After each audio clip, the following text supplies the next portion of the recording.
Welcome to our channel. இன்றைக்கி நாம் homemade hair oil எப்படி செய்கிறதுன்னு பார்க்க போகிறோம். வாங்க பார்க்கலாம். வீட்டில் எளிதாக கிடைக்கக்கூடிய பொருளை வச்சு இப்போ நம்ம ஹேர் ஆயில் செய்ய போகிறோம். முதல்ல மருதாணி இலையை பறிச்சுக்கிறோம். அடுத்ததாக கருவேப்பிலையை பறிச்சுக்கிறோம். இது நம்ம வீட்டிலேயே வளர்ந்த மரன்றதுனால மருந்து எதுவும் தெளிக்காமல் ஆர்கானிக்காக அண்டு ஃப்ரெஷ்ஷான இலைகள் இது. அதை பறிச்சுக்கிறோம். அடுத்து வெள்ளை கரிசலாங்கண்ணி இலைகளை பறிச்சுக்கிறோம். இது வெண்மை நிற பூக்கள் பூக்கும். இதனை பிரிங்கராஜ் எனவும் சொல்லுவாங்க. இது தலைமுடி நல்லா வளரவும் முடி உதிர்வை தடுக்கவும் உதவுது.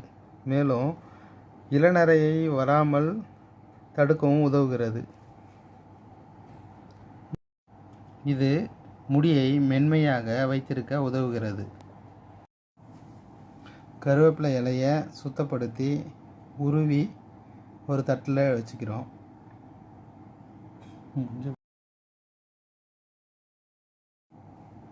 மருதாணி இலைகளையும் சுத்தப்படுத்தி உருவி தட்டில் எடுத்து வச்சுக்கிறோம்.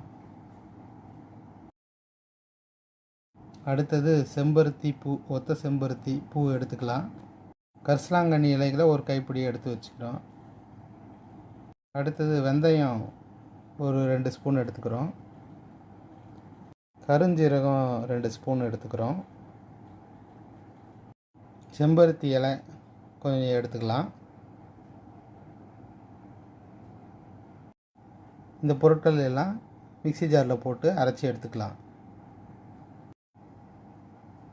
ஒரு இரும்பு கடாயை எடுத்து அடுப்பில் வச்சு நல்லா சூடான பிறகு அதில் 1/2 லிட்டர் எண்ணெய் ஊற்றி, தேங்காய் எண்ணெய் ஊற்றி, அதில் நம்ம இந்த அரைச்சி வச்ச பொருட்களை எல்லாம் போட்டு நல்லா லோ ஃப்ளேமில் ஒரு 5லேருந்து 10 நிமிஷம் நல்லா இந்த எண்ணெயை காய்ச்சிரும்.